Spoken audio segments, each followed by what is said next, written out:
Morning dear students. Previous class में जो हम लोगों ने डिस्कस किया था मोशन इन अ प्लेन यानी टू डायमेंशनल मोशन की बात हम लोगों ने पिछली क्लास में की थी, उसी का आज हम लोग एक एप्लीकेशन करने जा रहे हैं, that is projectile motion.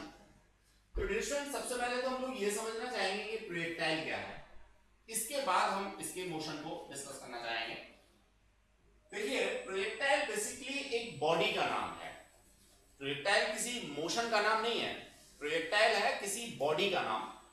Basically हम उस बॉडी को प्रोजेक्टाइल कहते हैं जो under influence of two mutual perpendicular motion travel करती है। यानी दो मोशन होंगे, दोनों एक दूसरे के परपेंडिकुलर होंगे, एट ए टाइम हर समय बॉडी के ऊपर काम कर रहे होंगे, तो हम उस बॉडी को प्रोजेक्टाइल कहेंगे। एग्जाम्पल बड़ा क्लियर सा है। मान लीजिए आपके पास में ये कोई एक हॉरिजॉन्टल सरफेस है। अब इस हॉरिजॉन्टल सरफेस को आपने किसी के ग्रेविटेशनल फील्ड के अंदर रखा हुआ है, तो ग्रेविटेशनल फील्ड के परपेंडिकुलर आपका ये सरफेस रखा हुआ है, आप ऐसा देख पा रहे होंगे। यहां से अगर मैं इस बॉडी को प्रोजेक्ट करता हूं, कोई भी पर्टिकुलर वेलोसिटी प्रोवाइड करके आगे बढ़ाता हूं, तो देखिए जब तक ये सरफेस के ऊपर है तब तक तो इसका वन डायमेंशनल मोशन है, लेकिन जैसे ये यहां पे आएगी, यहां के बाद इसका मोशन टू डायमेंशनल हो जाएगा। जो हॉरिजॉन्टल वेलोसिटी दी थी उसकी वजह से ये आगे जाएगी और यहीं से vertical acceleration towards the gravitational centre इसके ऊपर काम करेगा। तो under influence of two mutual perpendicular motion इसका हम लोगों को कंसेप्ट मिलेगा। तो इस बॉडी को मैं प्रोजेक्टाइल कहूंगा। प्रोजेक्टाइल का जो पाथ है वो आप यहां से इजीली देख सकते हैं, लाइक दैट। तो ये जो शैडो आप लोगों को अभी मिली थी, यही प्रोजेक्टाइल का पाथ होगी। अब इन सब चीजों को मैथमेटिकली हम लोगों को पढ़ना है। प्रोजेक्टाइल क्या है, डेफिनेशन मेरे को कैसे लिखनी है, ये बात यहां पे हमने दे रखी है। Projectile is a name given to a body which once thrown into space with some initial velocity moves thereafter under the influence of gravity। जो मैंने अभी आपको एक्सप्लेन किया उसी चीज को लिख रखा है। Alone without being propelled by any engine। जब मैंने एक बार इसको फोर्स लगा के छोड़ दिया तो बॉडी के अंदर कोई इंजन तो था नहीं।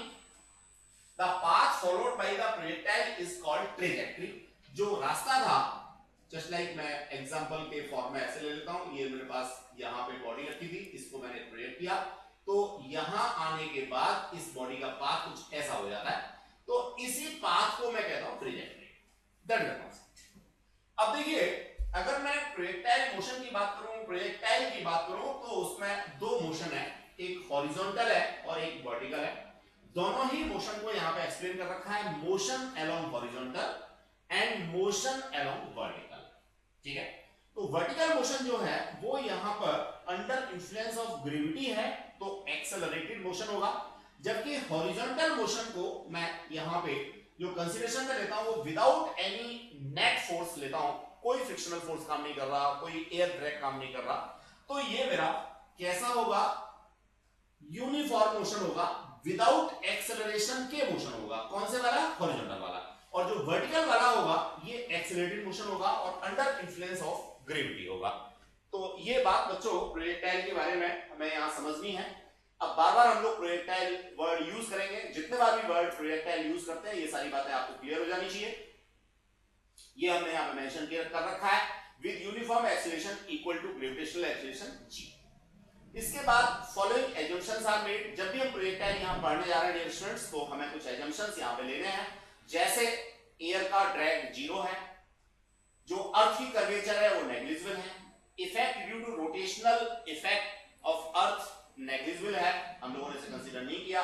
For all points of trajectory, यानी जो भी पाथ है उसके ऊपर हर पॉइंट पर एक्सेलरेशन ड्यू टू ग्रेविटी कैसा है, कांस्टेंट है, वो बार बार चेंज नहीं हो रहा। ये सारी की सारी चीजें एजम्पशन है। तो जब आप लोगों का थ्योरेटिकल क्वेश्चन आता है एग्जामिनेशन में, तो आपको ये एजम्पशंस लिखने चाहिए, चाहे वो पूछे या ना पूछे।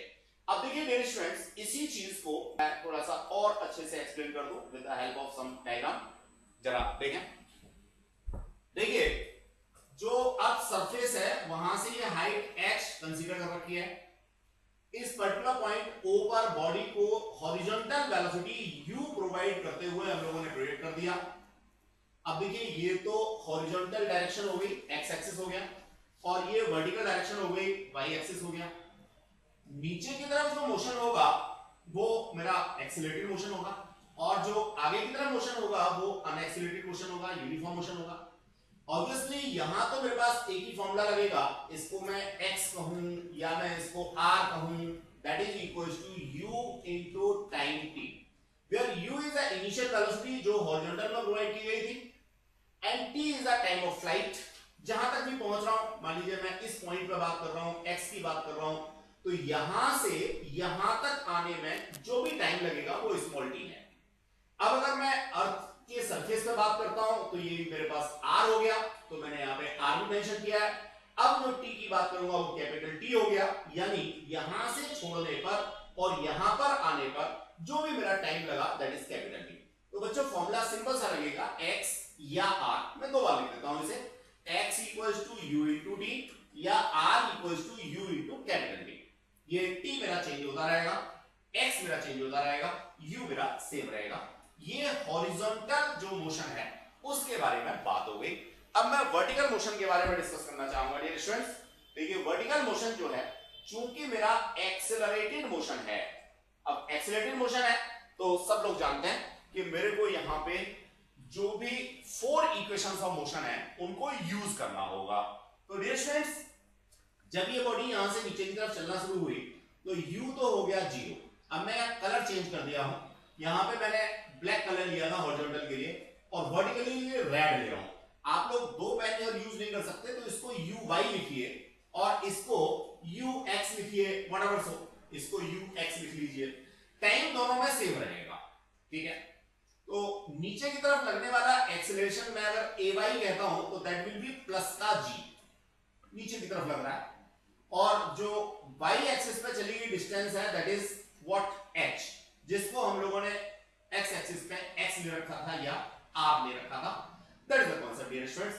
तो अब चूंकि नीचे की तरफ चलने वाला मेरा जो मोशन है वो कैसा है, एक्सेलरेटेड मोशन है, तो मेरे को अपनी चारों इक्वेशंस याद आ जानी चाहिए।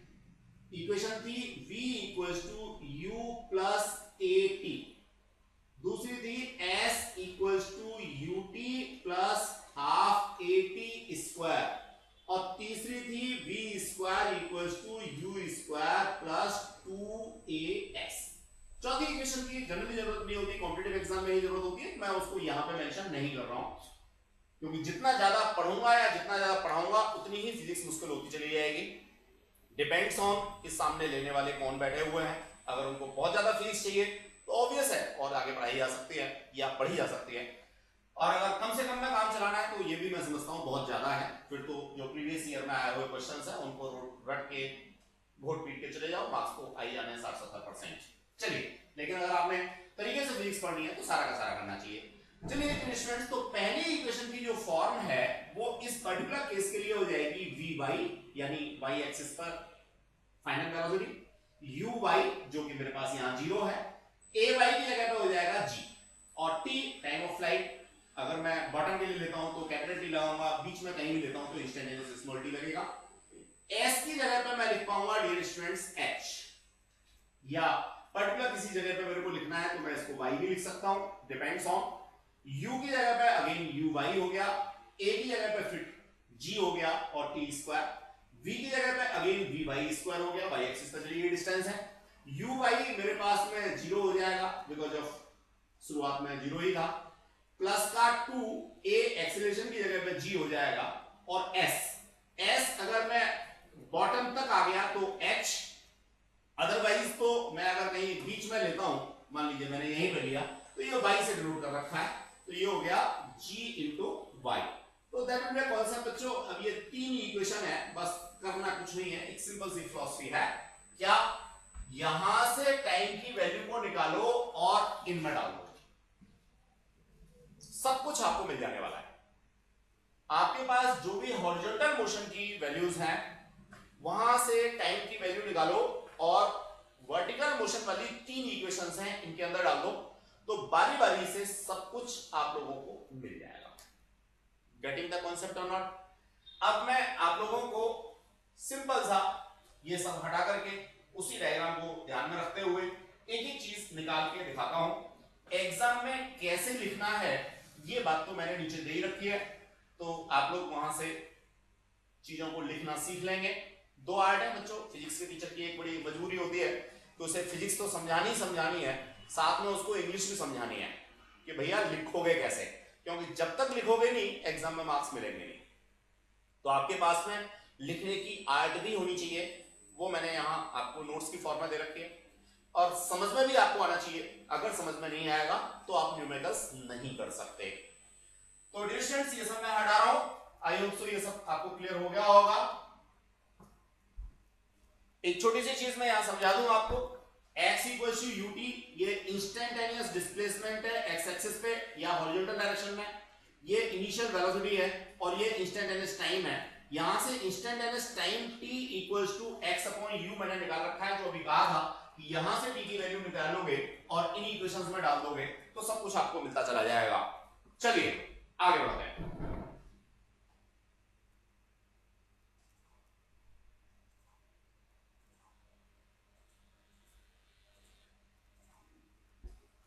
चलिए डियर स्टूडेंट्स, तो ये तो मेरे पास है t equals to x by u।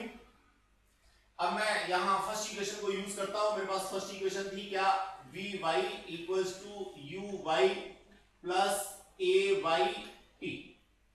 vy मेरे को किसी पर्टिकुलर जगह मान लीजिए यहीं पे चाहिए, मेरे को इसी जगह पे चाहिए, तो vy equals to 0 plus g, t की जगह पे डाल देता हूं मैं x अपॉन u। तो डियर स्टूडेंट्स ये मेरे पास फाइनल वेलोसिटी मिल गई किसी भी पर्टिकुलर पॉइंट पे, इंस्टेंटेनियस फाइनल। तो फर्स्ट इक्वेशन मेरे को यहां पे क्लियर हो गई। अब दूसरी इक्वेशन की बात करता हूं मैं, तो वो थी मेरे पास में s equals to ut plus half at square. मैं s की जगह पे डालता हूं y, because of y axis पे चली गई डिस्टेंस चाहिए मेरे को, इक्वल्स टू 0 प्लस 1 अपॉन 2 g, t स्क्वायर की जगह पे डालता हूं मैं x square over u square. Dear students यहां से मैं क्या देख पा रहा हूं कि y और x के बीच में रिलेशन मेरे को y equals to some constant, देखिए 1/2 कांस्टेंट है, g कांस्टेंट है, u स्क्वायर कांस्टेंट है, सब कुछ तो कांस्टेंट है। मेरे को यहां से मिल गया y is directly proportional to x square, और ये इक्वेशन जो होती है वो पैराबोला को रिप्रेजेंट करती है। तो मैं कह सकता हूं कि जो भी मेरे पास ट्रेजेक्टरी होगी, पाथ होगा इसका, प्रोजेक्टाइल का, वो कैसा होगा, पैराबोलिक होगा, पैराबोलिक। तो अगर आपसे कोई कहता है कि भैया ट्रेजेक्टरी को पैराबोलिक प्रूव करो, तो आपको सेकंड इक्वेशन में ये वाली वैल्यू निकाल के दे देनी है, तो सेकंड इक्वेशन आपकी इस फॉर्म में आ जाएगी। आप लिख सकते हो कि साहब मेरा पाथ जो कैसा है वो पैराबोलिक है। चलिए डियर स्टूडेंट्स, अब थोड़ा सा काम हम लोग और करना चाहेंगे। ये जो मैंने y निकाला है, इस y को मैं यहां निकालना चाहूंगा बॉटम पे आकर के। तो बॉटम पे आकर के y मेरा कन्वर्ट हो गया h में, ये 0 ही रहेगा, plus 1/2 g as it is रहेगा, x की जगह पे हो जाएगा r square over u square. तो डियर स्टूडेंट्स ये मेरे पास कॉन्सेप्ट आ गया कहां, बॉटम पे आकर के। अब मेरे पास तीसरी इक्वेशन का कॉन्सेप्ट और रह जाता है, वो तीसरी इक्वेशन मैं और निकाल के आप लोगों को दे देता हूं डियर स्टूडेंट्स। बड़ी मजेदार सी है, यही कॉन्सेप्ट लगाना है, कुछ भी नया नहीं करना आपने। चलिए तीसरी इक्वेशन थी मेरे पास b square equals to u square plus 2as। अब देखिए vy स्क्वायर y एक्सिस पर मेरे को चाहिए, ये 0 है बिकॉज ऑफ ये uy था, और प्लस का 2 a की जगह पे g हो गया, और s की जगह पे मैं डाल सकता हूं क्या, y। या फाइनल में वेलोसिटी चाहता हूं तो vy square equals to 0 plus 2gh। इस तरीके से मैं यहां से निकाल सकता हूं, या vy equals to square root 2gh। ये vy जो है वो यहां पे वर्टिकल डायरेक्शन में वेलोसिटी है, ग्राउंड पे आकर के जहां टकराने वाली है जस्ट, और ये कहीं भी इंस्टेंटेनियस है जहां हाइट वो h चल के आ रहा है, y चल के आ रहा है, व्हाटएवर जो भी आप लोग यूज करना चाहते हैं, दैट इज द कांसेप्ट। तो dear students I hope so ये बातें आपको क्लियर हो गई होंगी, और यहां से आप रेंज निकालना चाहते हो या व्हाटएवर सो आप हाइट निकालना चाहते हो, तो सारी चीजें इन्हीं तीन इक्वेशंस की फॉर्म में निकल के आ जाती है। बस एक कॉन्सेप्ट रह जाता है इंस्टेंटेनियस वेलोसिटी। तो डियर स्टूडेंट इंस्टेंटेनियस वेलोसिटी इस पी पॉइंट पे अगर मैं नेट वेलोसिटी निकालता हूं तो यही इंस्टेंटेनियस वेलोसिटी होगी। देखो बच्चों हॉरिजॉन्टल डायरेक्शन की वेलोसिटी तो ux जो है वो हमेशा कांस्टेंट रहेगी, तो मैं इसको vx लिखूं ux लिखूं, इसमें तो कोई अंतर पड़ने वाला नहीं है। और vy जो है वो मेरा चेंज होता रहेगा। अब ऑब्वियसली vx और vy दोनों एक दूसरे के परपेंडिकुलर हैं, इन दोनों का जो रिजल्टेंट होगा ये मेरे पास इंस्टेंटेनियस वेलोसिटी का कांसेप्ट निकल के आएगा, जिसे मैं v कह रहा हूं। तो मैं ऐसे लिख सकता हूं v equals to square root ux square plus vy square. ये x एक्सिस की वेलोसिटी है, इसे vx लिखो ux लिखो डजंट मैटर बिकॉज़ ऑफ ये कांस्टेंट रहनी है, और ये y एक्सिस की है। आप यहां से v इक्वेशन निकाल सकते हो स्क्वायर रूट ux स्क्वायर, इसमें तो कोई अंतर आना ही नहीं है। vy स्क्वायर की अगर बात करते हो तो vy स्क्वायर हो गया कितना 2gh, तो यहां पे 2gh आप डाल सकते हो।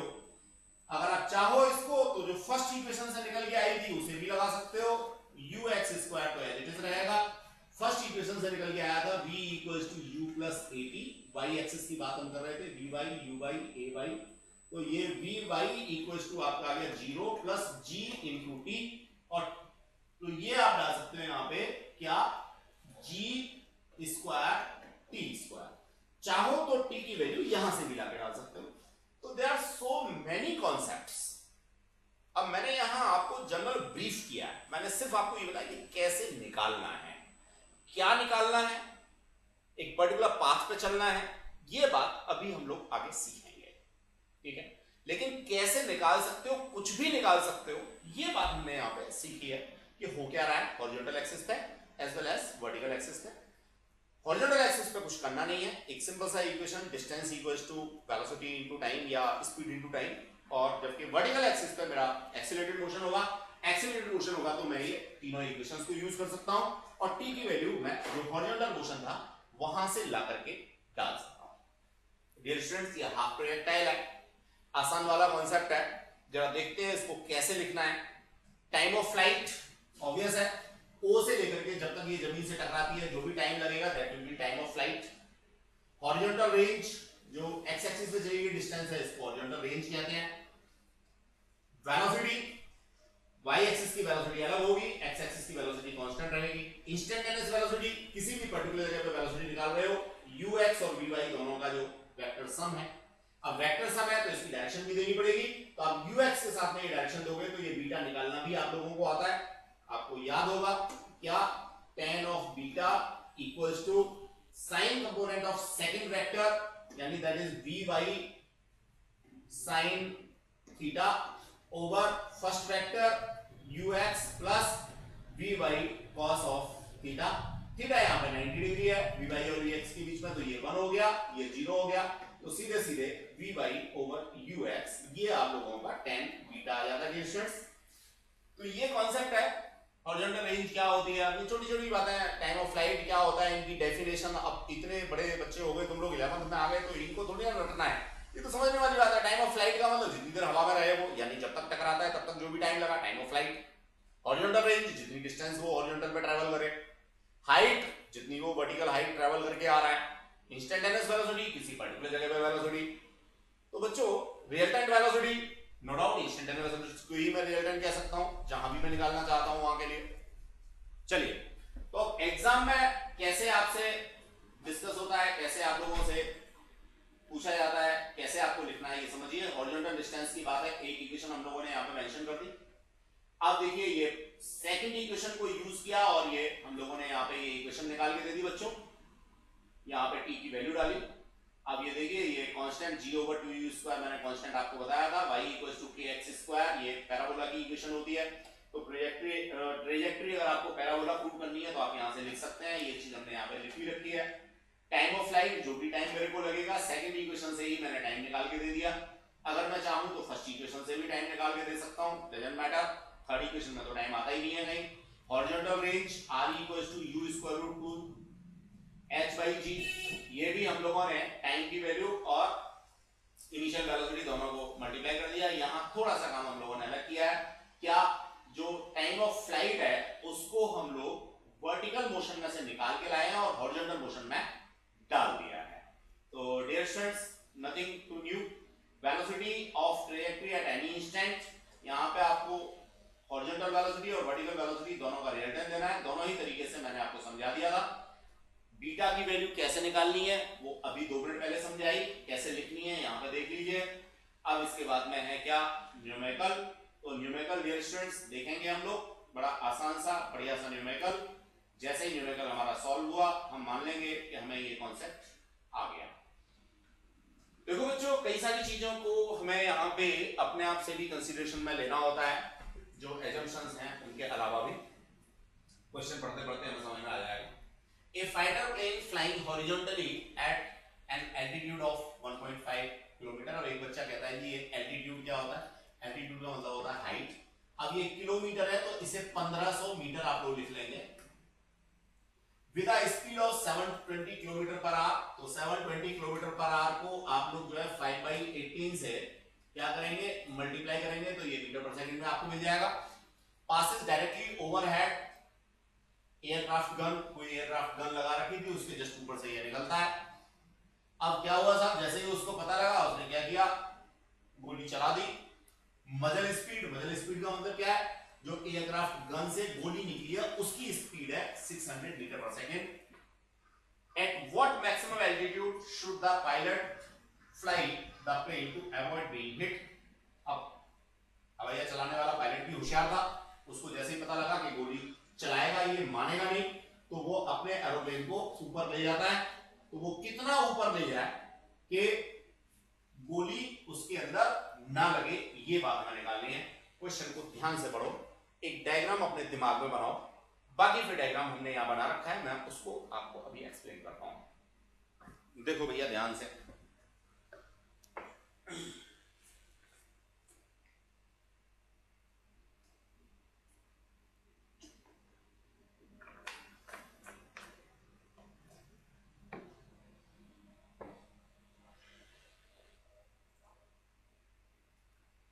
ये देखिए जैसा जैसा आपको बताया गया था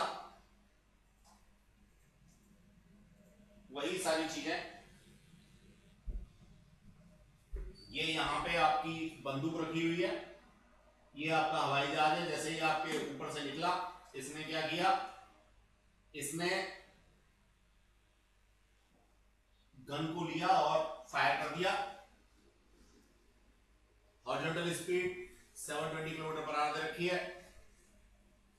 यहां से जो 600 मीटर पर सेकंड है उसके दो कंपोनेंट होंगे, एक वर्टिकल होगा एक हॉरिजॉन्टल होगा। वर्टिकल कंपोनेंट ही गोले को यहां तक पहुंचाएगा, हॉरिजॉन्टल तो आगे ले जाएगा। तो बच्चों बड़ा मजेदार सा कॉन्सेप्ट है। जहां तक एंगल की बात है वो अर्थ के साथ में दे रखा है थीटा। तो हॉरिजॉन्टल कंपोनेंट या हॉरिजॉन्टल वेलोसिटी 600 cos थीटा आ गई, ये मेरे पास 600 sin थीटा आ गई। अब 600 sin थीटा से 1.5 किलोमीटर की डिस्टेंस उसको ट्रैवल करनी है। जितने टाइम में, अगर उतने ही टाइम में 600 cos थीटा से हॉरिजॉन्टल रेंज डिफर हो जाए तो ऑब्वियस है कि ये नहीं टकराएगा, नहीं टकराएगा तो पायलट जो है वो बचा ले जाएगा।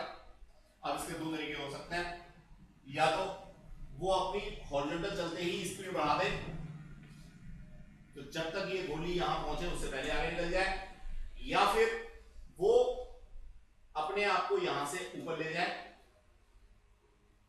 तो ये गोली या गोला अपना ये पाथ लेकर के नीचे आ जाएगा और एरोप्लेन मेरा बच जाएगा। दोनों में से कोई भी तरीका एडॉप्ट कर सकते हैं। तो उसने एल्टीट्यूड की बात की है, हाइट की बात की है, तो नो डाउट हमें क्या करना है, जितनी देर में इस वेलोसिटी से इस वेलोसिटी को मेरे को कंपेयर करना है, उतनी देर में इस वेलोसिटी से ये डिस्टेंस मेरी ट्रेवल ना हो पाए। एक बार सोचिए मैंने क्या कहा, नहीं समझ में आया कोई बात नहीं, मैं फिर दोबारा से दूसरे तरीके से कहता हूं। ये हॉरिजॉन्टल वेलोसिटी है। अगर ये हॉरिजॉन्टल वेलोसिटी एक पर्टिकुलर टाइम टी में जो डिस्टेंस ट्रेवल करती है, उतना ही डिस्टेंस पर्टिकुलर टाइम टी में इस वेलोसिटी से डिस्टेंस ट्रेवल होती है, तो ये दोनों एक दूसरे को हिट कर जाएंगे। हॉरिजॉन्टल वर्टिकल दोनों के लिए सेम होगा। यहां से मैं टाइम को कैलकुलेट करूं और उस टाइम से वर्टिकल वेलोसिटी के साथ इस 1.5 किलोमीटर की हाइट को ट्रेवल कराऊं। अब अगर 1.5 से ज्यादा हाइट पे मैं अपने एरोप्लेन को ले जाता हूं तो निश्चित रूप से जो वर्टिकल वेलोसिटी है इस टाइम में इस 1.5 या मोर देन 1.5 को क्रॉस नहीं कर पाएगी तो हिट होने से बच जाए। हो सकता है अभी भी कुछ बच्चों को समझ में ना आया हो, नॉट टू वरी, सॉल्यूशन देखते हैं फिर समझ में आ जाएगा। फिर भी समझ में ना आए तो एक बार फिर कोशिश करना, फिर भी समझ में आया तो मेरे पास इंडिविजुअली आकर के बैठ जाना। चलिए देखिए, जैसा मैंने अभी आपको कहा था, horizontal velocity 200 into t equals to 600 cos theta into d। यहां से मेरे पास थीटा की वैल्यू आ गई।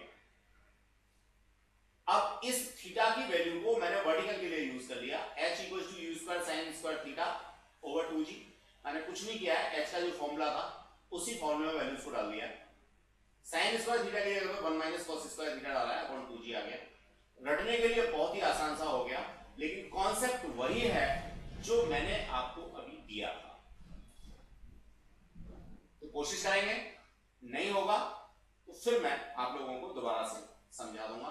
एक दो क्वेश्चन यहाँ पे और भी आगे दे रखे हैं, आप इन क्वेश्चंस को घर पे लगाएंगे, बाकी की बातें करेंगे हम लोग नेक्स्ट क्लास में।